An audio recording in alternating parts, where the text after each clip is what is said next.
Hey, welcome to another episode. As always, I'm Brian Racing, your host, and today I'm going to interview Andrew Sendejo, a retired 12-year NFL player that he's disrupting the brain health space and changing the narrative on supplementary nutrition through his company, BrainTree Nutrition. Hey, Andrew, thanks for being on the show. Hey, how's it going? Thanks for having me. Yeah, my pleasure. Actually, it's the first time in over 150 episodes or so that we have a former NFL player. So it's a pleasure to have you here. Um, I'm curious, as probably everyone in the audience, how did you end up founding Braintree? So BrainTree was founded towards the end of my NFL career. While I was playing, there weren't any products or companies out there that were making products that were safe and banned substance free and transparent and had efficacious ingredients that were proven to help with repetitive TBIs, concussions, focus, memory. And it was something that was just needed not only for us, but for our teammates after years of prolonged head trauma, repetitive TBIs, concussions, started to see even on myself kind of some late onset ADHD and some focus and memory symptoms that I normally didn't ever have. And so started to go down this path of, sourcing, researching the ingredients that had human clinical studies on them to help in these areas. And so the NFL is also just extremely strict with ADHD medication and prescribing that. And so, I actually went to one of our team doctors because I was starting to have these symptoms, and they said, look, if you're a guy off the street, like we would definitely prescribe you like an Adderall or something like that, but you don't have a long enough history of having these symptoms. So the NFL is not going to approve you to take this ingredient because it's a banned substance. And so that was another kind of problem, is giving guys kind of like a natural product that we knew that they could take and they wouldn't test positive on a drug test. And so we launched our flagship product, our nootropic and neuroprotection product, to really just help alleviate these areas.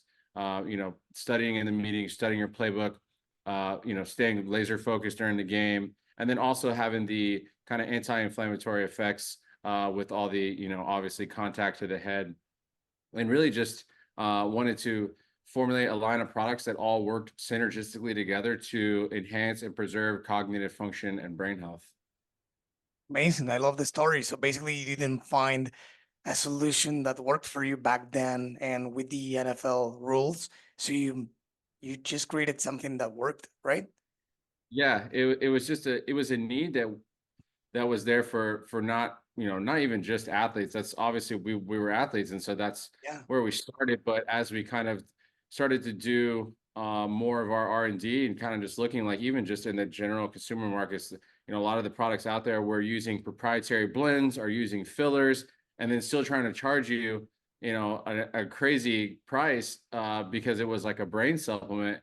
And so, our mantra was kind of to make brain health products affordable and available to people, and really make it easy for people to kind of lay out this kind of foundation of areas that can help improve your brain health. And so that's how we kind of landed on these different SKUs that we have, as far as our focus memory product, our gut brain connection product with our probiotic, our adaptogen stress and anxiety relief product, our sleep aid product, and then our hydration, electrolyte, and focus product.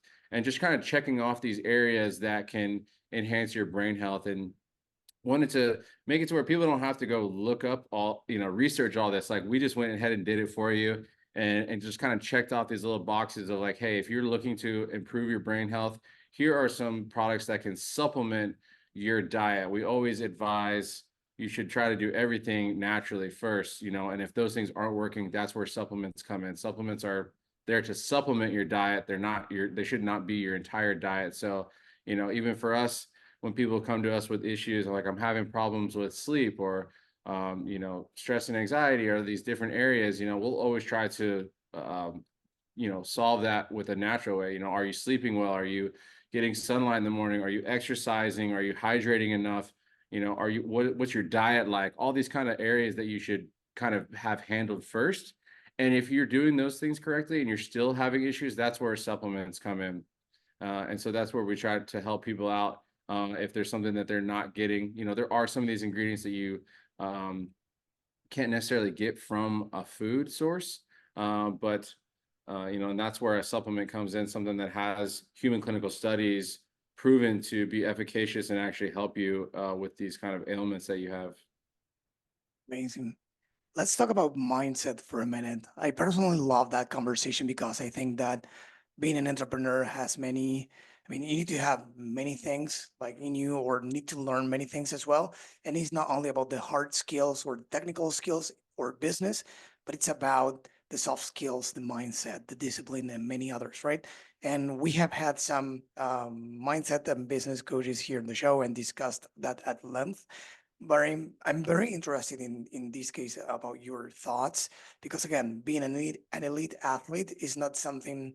I mean, I don't get to speak with many elite athletes every single day. We speak with entrepreneurs, founders, CMOs, but not with NFL players, right? So this is a great chance for me and for the audience to learn about your mindset and what you think that you took from being an elite athlete to now you're to being a business owner, let's say. There's a ton of areas that translate over to business and in a startup entrepreneur world. Gosh, I go on forever, but I think just the discipline, being extremely regimented, being extremely motivated, having goals that you're used to setting goals, high goals, very lofty goals, and going out to achieve them. Also, going into an industry like the NFL, which is like the 1% of the 1%, the top tier elite, you're used to extreme competition and very cutthroat industry. Is if you don't do your job, like you're getting released and they're finding someone else to do your job. And so being in that world for so long and being under that kind of stress and that pressure to perform and to execute at a high level has made the transition into business much easier because the mindset has always been there. There's no pro athlete that's not a hard worker, so that's kind of already there. I would say also just getting used to the hours that I had in the NFL, as far as you work every day for 6 months straight during the season, and so you kind of put everything on the back burner, and that's kind of your whole focus. I always kind of made the analogy of like when we start the season, it was like going into the maze, and like the whole season you're just in this maze, and you just got to keep working until you find your way out on the other side. And in football, it was like you'd wake up at 5 a.m., you'd have to go lift weights, you'd have to go to meetings, then you'd go to like a little walkthrough, then you go to lunch, then more meetings, then you go to practice, then you go to more meetings, then you go home and watch film. So it's like, the amount of mental agility and cognitive demand is actually higher than the physical demand during the week that you get. Obviously, game day, you get a full toll of that. But during the week, you're sitting in more meetings and studying more than you are doing physical practice and labor on the field. And so I think just being used to that grind of, hey, like I got to get through this amount of film, I got to get through, these are kind of my action items for the day, for the week. I would say another area is just being prepared. You have to be prepared going into every meeting, every practice, obviously every game, because if you don't, you get embarrassed in front of millions of people. And I think that also, has translated very well into the business world as far as just being prepared and, knowing your competition, knowing everything that you're supposed to do for your job and your responsibility, being accountable to the team. And I think just, the being in the NFL, you're being evaluated every single day, even at practice. All the GMs, all the coaches, everyone's always watching you. And if you start to slip up just a little bit, they're thinking, is there someone that could do better than this guy? Like, should we start to look for a replacement? And so I've always been used to the pressure of performing and just executing at a high level, and just kind of the mental fortitude it takes to endure long, hard hours grinding it out for this, ultimate goal that you're trying to reach. And, I feel like it's the same way in business. There's kind of the ups and downs, just like during the football season. It's a grind. There's going to be times where, some self-doubt can creep in. There's going to be times where you're doing really well. And it's really just kind of staying consistent, blocking out the noise, staying in the maze, keep navigating your way. And so I honestly think that, going into business afterwards has been a great, field for me to transition into this, just because of the mentality that I've already had to have through that part of my life. If I didn't have that, I probably would have already have crumbled by now. Questions for you based on what you said. Very interesting, by the way. One, it comes from a book that I read that many guests recommended here on the show, which it's called Atomic Habits. It helps with habit creation, and the author says that he interviewed many elite athletes such as yourself, and according to the author, they said that the greatest threat to success is not failure, it's boredom. So people get bored, and that's why they fail, they abandon. Would you agree with that? I mean, it's tough to put in all the Yeah. reps every day without being bored. Yeah. And that's what makes the grind the grind, is because it's kind of this consistent, methodical, repetitive schedule that you have. And it's like, are we really doing the same thing at the same day at the same time every week for the whole season? Like, and that can really get on you. But that's where you have to like change your mindset as to, it's not, you have to do all those little things to ingrain them in your head in order to be successful on the field and in business, because it's just second nature to you at that point. And so you just kind of, rewire how you look at different areas of like, okay, this thing that's like super boring and methodical, like the really great players and great companies, they do all those little, small, methodical, boring details, and they treat them like they're high priority items. And so they're able to kind of, not only do they treat the priority items with, a much much stricter eye, they also like all the little items too. And the other thing is, you said that you had, of course, the coach and the whole team, taking a look at everything you did, and of course, you couldn't, fail. You need to show up and still do the thing, otherwise you would get replaced. Now, in this, let's say, new phase of your life, who holds you accountable? Yeah, I would say, kind of the team, business partners, and really myself. A lot of it, I think that's where it starts first, is um, being able to hold yourself accountable. And I think that's why I kind of always have my list of things, that I want to accomplish for the day and for the week, and make my schedule built out extremely, like, I mean, even to the point of like scheduling like my meals at the exact time. Like, you need to start working on your scripts for content on this exact time, versus like, I think maybe a lot of times people are just kind of like, okay, like I have that blocked off, like I'll just kind of do it within that hour sometime. But, and I guess in the football world, you're used to doing things like literally hard stop times. I'm talking like in the middle of a sentence, like if coach is talking about something and the meeting ends at 12, as soon as it hit 12, he will literally not even finish the sentence and we'll go to the next meeting. And so just used to being on a very strict schedule like that. I'm used to it. I enjoy it. It keeps me regimented. It keeps me on schedule. And I just know that like, I have this other action item that I have to finish by tomorrow. So however I have to get to that and finish it, I need to do it so that it's ready there so I can stay on schedule and stay on pace, and keep things moving in the right direction. Great. Let's talk about BrainTree for a sec now. How is BrainTree different from other brain health supplements out there? Probably that's the Yeah. question. So we use ingredients that have human clinical studies on these exact ingredients that we use. We use a lot of trademarked, branded ingredients that have their own human clinical studies. So we like to base everything on the science, base everything on the studies, versus basing things kind of on what's trendy or what, or like, kind of what's the more popular ingredient right now. I would say, so that's one of the big differentiators for us. And I think also using transparent labels. So on our bottles, you can see exactly what ingredient you're getting at what dosage. And a lot of these companies, they'll use a proprietary blend and they'll kind of use a lot of fillers, and it's just kind of listed in there in the ingredients, but you don't really know how much of that ingredient you're getting. So they'll, use some flashy ingredient that's really expensive, but they'll only use a little sprinkle of it, and then they'll put a bunch of other ingredients around it, and they'll try to market it as like, oh, we use this ingredient. Well, I don't even know how much you're putting in there because it's in this proprietary blend. So I'd say that's one of the huge areas that we pride ourselves on, is just being transparent and showing you exactly what you're getting. We don't have anything to hide as far as the dosages and things like that.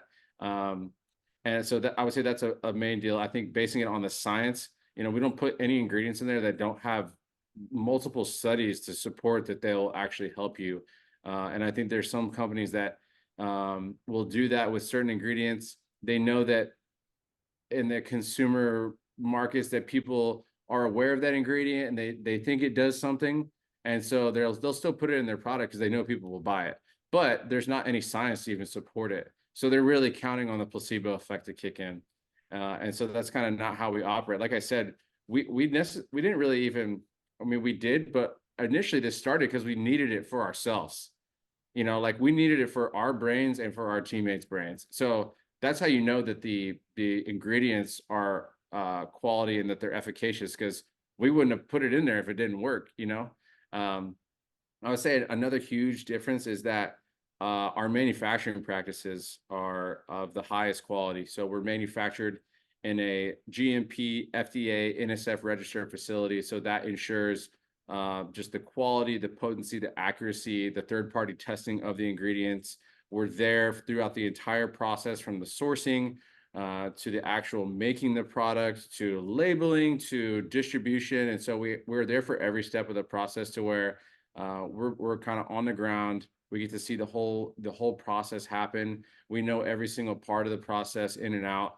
And that way, we just get to have oversight on every single stage. And that just ensures that the product is going to get to the end consumer without being bounced around by 5 different people coming from out of the country, different things like that. And so that just ensures the quality of the product. And then I would say the other, what our kind of mantra, like I said earlier, is to make brain health products that are efficacious, that are affordable and available to people, and not trying to just see what's the best margin we can get and make the most money we can get, because that was not the original plan behind this. Like I said, the original plan was to help our own brains from all the years of getting hit in the head. And I think there's a lot of companies, if they had the quality of ingredients and the products that we had, I think they would charge maybe 2x of what we charge for our products. And so that's kind of where I think we kind of have this unique position there of like, not only are we giving you the best ingredients and the best products, but we're also giving them to you at an affordable price that you don't really have to kind of second guess all the time. We wanted it to be something that, from where we grew up and how we grew up, from a humble, upbringing, to like something that my parents could afford to buy when I was growing up as a kid, and not just only going after the one percenters and trying to like price people out. So that's kind of what we wanted to be available for everybody to take. It's great. One small question I wanted to ask you about niching, growing out of your niche or your original niche. I don't know in this case if the NFL was actually the original niche. I know the idea came from, being an NFL player, but was it the original niche? Like targeting NFL players or at least football players, or did Yeah. you always plan to, to Yeah, expand? I think that was originally kind of the idea, is like, hey, this is something that we need. There's a need for this in professional sports and contact sports, not only from the any collision sport, but even just any sport in general that requires a high amount of cognitive demand. And then just, as the business started to kind of, evolve and things like that, it's like, well, if this is good enough for these guys that are getting hit in the head all the time, it's definitely good enough for everyone else out there in the world. So, that's when we kind of went more of a broad approach for, to get it to the people, to the end consumers out there that need this type of product day to day, to get people off of the Adderalls and off of the prescription medications and drugs that have all these crazy side effects, we were like, let's give people products that are as close as you can get to a pharmaceutical prescription drug. I mean, they're pharmaceutical grade products, and at least give people an option like, hey, if you're ready to make the switch off of your prescription drugs, like we have products here that you can switch to and give you an alternative choice versus people kind of being stuck and they're like, well, this Adderall is like the only thing I can take to help me focus. And it's like, well, that's actually not true. We have ingredients here that I can show you the studies that show that help with ADHD symptoms and help with focus and age-related mental impairment and things like that. So just trying to give people the option to live a healthier, better life, have more longevity, feel better.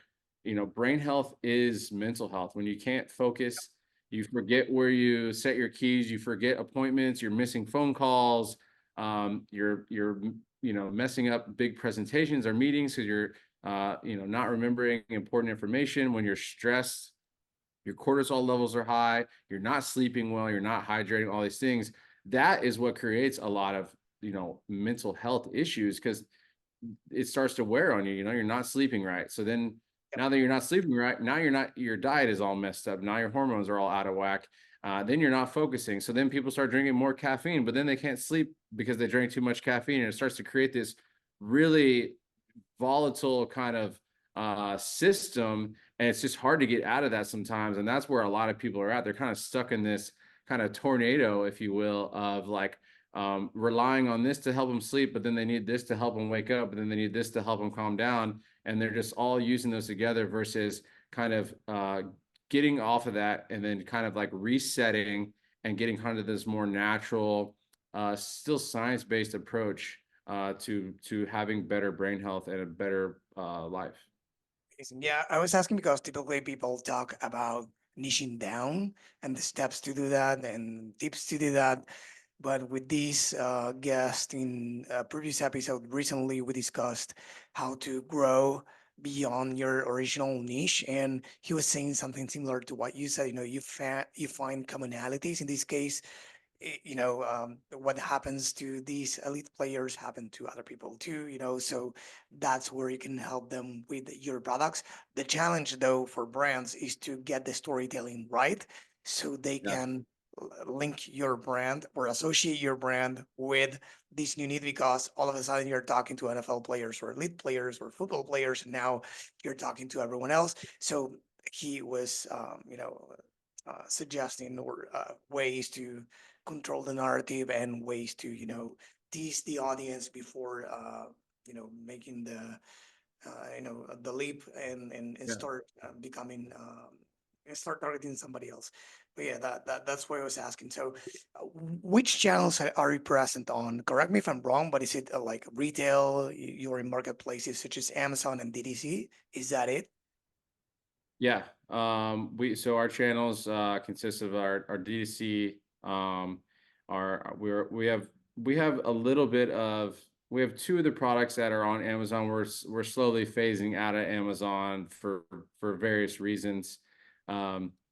Our retail and our B2B channels, and multiple different B2B channels. So always finding new unique retailers, distributors, etc. And just I think um, I just retired 2 years ago, so even just as a new kind of entrepreneur, like still learning things all along the way of like unique ways to continue to grow the business. And like I said, we want to make this available to people however we got to do it. And so that's just been a daily grind working on that. Yeah, and on the last episode, I interviewed a founder who was telling his story about landing Nordstrom, but a few stores. But you actually, correct me if I'm wrong, you're about to be in 100 retail stores. Is that correct? Yeah. Okay, We so started that's here. Yeah. We started here locally in Austin, just right in our backyard, and just have slowly started to grow that using, just as the brand continues to grow, getting picked up by more national chains, and even just some of the chains here have expanded into other states as well. So we're already kind of in their system with that, and hoping to get locked in with a couple of these nationwide kind of distributors there. And so we have a very good proof of concept here in our own backyard of being a company that's already been able to get into all this retail, and been able to do well and move products in retail. So it's really just staying on it, sticking with it, staying consistent, and continuing to kind of just like, pound the rock, so to speak. Those listening or watching these that are looking to, getting into retail, what could you tell them about the ups and downs or challenges and also the good things? Why not? Get used to them saying no, and they're gonna say no right away. Everyone's always, unless you're more established and they already know about the brand, you're gonna have a little bit easier time in there, right? But a lot of these retailers, they have thousands of brands approach them all the time, and so it's I think one of the areas is just don't be afraid to annoy people. Like they're gonna say no, right? They get told they get all these brands all the time, and I guess annoying them, at a with a certain to a certain extent, right? You don't want to piss them off, but don't be, just because they say no, like, it's okay to like go back and talk to them again and say, hey, like, are you still thinking about this? Blah, blah. I think going in the retail route is you get told more no to your face, because in the D2C side, you get told no through an abandoned cart. And so you don't really directly get that to your face, versus in retail, you're getting a face-to-face rejection. And so get used to being rejected, and that's okay. There's tons of brands that have scaled to, huge companies. And I'm sure early in their career, they were also getting told no. And so it's just staying on top of it, being consistent, nudging these people a lot. And even to the point where, we've had people that they said, oh, like, we're not interested right now. And, we were so confident in the branding and the ingredients and kind of the marketing behind it and the story behind it.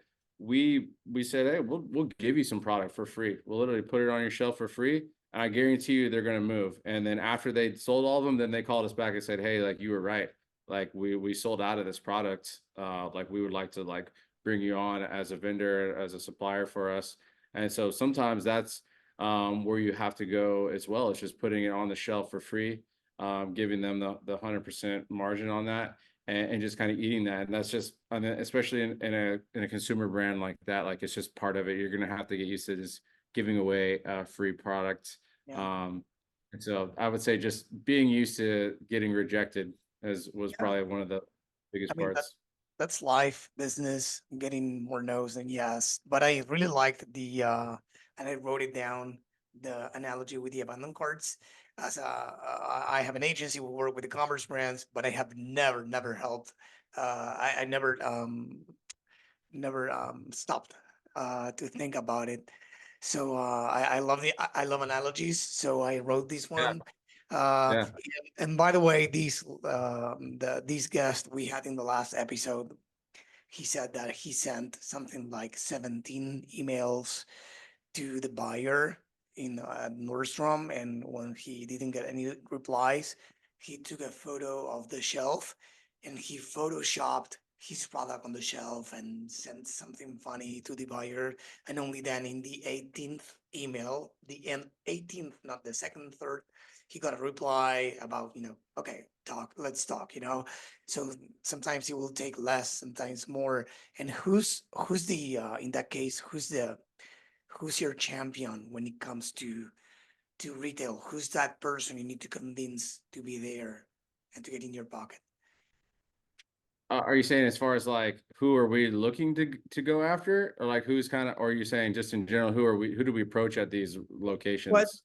what role at that company, let's say Target or whichever retail store, or who do you within that company, who do you need to convince to be there, to be listed there? Is it the buyer or who else? Yeah, it kind of varies, but usually it's just like the purchasing manager, the buyer, obviously for us, we're always, if we have a way to get to someone a little higher and have it drop down, that also, you know, if you have that connection or you end up meeting that person or whatever, having that email chain come from a superior down to the purchasing manager, they'll open their eyes a little bit faster or respond to that much faster. But there's also times where you have to work it from the ground up, you know, create the demand for the product, show them that the proof of concept of like, we've been doing this at this other retailer, y'all are basically in the same vein as that, like there's no reason why this won't move here at this deal. So that, I would say that's probably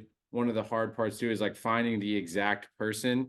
And you can tell there's kind of the communication within some of these places isn't very clear, because sometimes they don't even actually know who the right person to talk to, or they'll send you like 3 different people. You know, some of them are there just doing their job, and so they're not really, they might not really even care about bringing on a new product, right? They might be the person that's just kind of stocking and doing things, and they have that area, but they don't really care like if your product makes it on their shelves or not. So that's always a fun game to navigate, is like, who do I have to get in touch with and bug to get some product in their hand, talk to them, tell them the story, show them, like, you know, everything of why your product belongs in their store and on their shelves. Right. So correct me if I'm wrong, but I have the understanding that 2024 is the first year where you feel like you've really got everything in place to scale up a lot aggressively. I think you said to my team 800%. So first, is that correct? And second, in case it is, what changed this year? Yeah, so my first so like I said, I retired in 2022. So like all of 23 was like redoing a lot of the company, getting it in at least shape to be presentable enough to go into retail. I think our first round of labels we had were not quality. We didn't, you know, that's just part of being a young business, is, you know, the print quality of the labels weren't good. They weren't eye-catching enough to like be on a shelf. You know, it didn't grab anyone's attention. You know, still figuring things out. So just kind of went in, reevaluated, reassessed, and was like, okay, we have to redo this. We needed the website, we need new photography, like kind of all these little things we had to do. So in my first year of being retired, it was redoing almost everything in the company and getting a crash course in all this entire, you know, e-commerce, D2C, retail, all these different areas. And so you kind of have these like priority items you have to go to first, where it's like, hey, like we're not even ready for, you know, we're not even ready for email marketing yet. Like we don't even have anything that's worth email marketing right now, you know, like we can still do some brand awareness type things, but and then just slowly like having to find vendors in all these different areas, realizing that they you know, couldn't execute at the level we wanted to, having to fire them, move on. That's kind of what takes a long time too, is just continuing to cycle through until you find the right person to run all these different areas for, you know, for the business. And you know, I think finally now is where we kind of have, you know, all these different areas where someone asks like, hey, do you have this? Do you have this? Where I can finally say, yes, we have someone doing that. Are they, you know, the best in the biz at it? Like maybe not, but that's where, as a company, as you continue to grow and you continue to evaluate, just like in the NFL, evaluating your team, like, hey, is there someone that needs to, like, that can do better for the same price? Like, then that's on them. If they can't execute at that level, then we're going to have to replace you and move on. And so, you know, I think my first year when we got done, like, you know, I was just like, hey, like this company, like we need to do all these different things. Like we need to, if we were either going to go here or like this is nothing at all. And so I've been able to, you know, grow it pretty fast in my mind, for, you know, for having to do all those things and not even having them in place really. And so 2024, you know, has already been off to a good start, you know, continuing to grow and just, you know, continuing to kind of climb. And we're going in the right direction. I think some people get deterred if, you know, they're not hitting this like certain number a month. And it's like, hey, like you might not hit that like right away. It's just like anything. Like it's just like, you know, your time in the mile or your bench press or whatever it is. you're not going to happen overnight. And so I always just look at it as like, as long as we're heading in the right direction, that's what keeps me going. That's what keeps me motivated. And that, getting the feedback from customers and different people in the community and at different events and wherever we go, having the great feedback that we have. And so just looking for another strong year here in 2024. Yeah, I mean, it's clear you understand the long-term game, as we were saying in the beginning, right? That's something great that I guess, of course, it's in you, but maybe thanks to being an athlete too, the discipline and understanding the long-term results. So that's great. Talking about feedback and customers, I understand that you have a 50% returning customer rate, sorry, more or less. So I can see that you're clearly doing something right in terms of customer retention, right? So what's your approach to keeping customers coming back? And do you think that there's anything special that's making that happen? Is it pricing? Is it the differentiation from other brands? I Is it think the something? best way to have customer retention is to have a good product, and that works, and that I think that's what keeps people coming back. They're like, okay, this actually worked, so I'm going to buy it again. I think the other part of that is the price point is fair, and it's not, we probably could charge $69 a bottle if we wanted to for this kind of elite pharmaceutical grade, clinically backed product. But that's just not who we are. It's not what we kind of set out to do. So I think that, and just, continuing to educate our customers through email marketing with, even letting them know even more science behind the products, to kind of even, just imprint on them, how these products work, and that you're spending your money's getting is well spent here. You're not just getting the placebo effect. I would say those are probably some of the main reasons why we have that as a return rate. Use subscriptions? Yeah. And what would you say about them? Again, ups and downs, pros and cons of using subscriptions.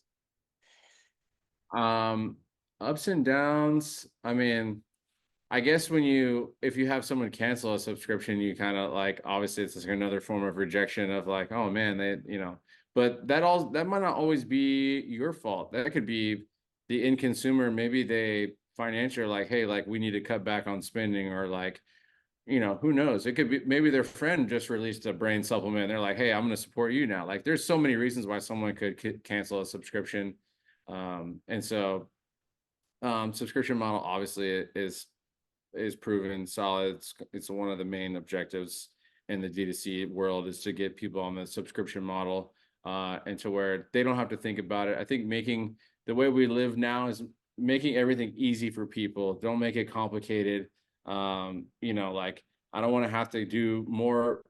I don't want to fill out anything else. I don't want to have to click through more pages. Like I want to be able to just like click once, twice, and boom, it's getting shipped to me, and I don't have to think about it anymore. That's why autopay was invented for for companies. So that's kind of one of the best ways to kind of have that retention.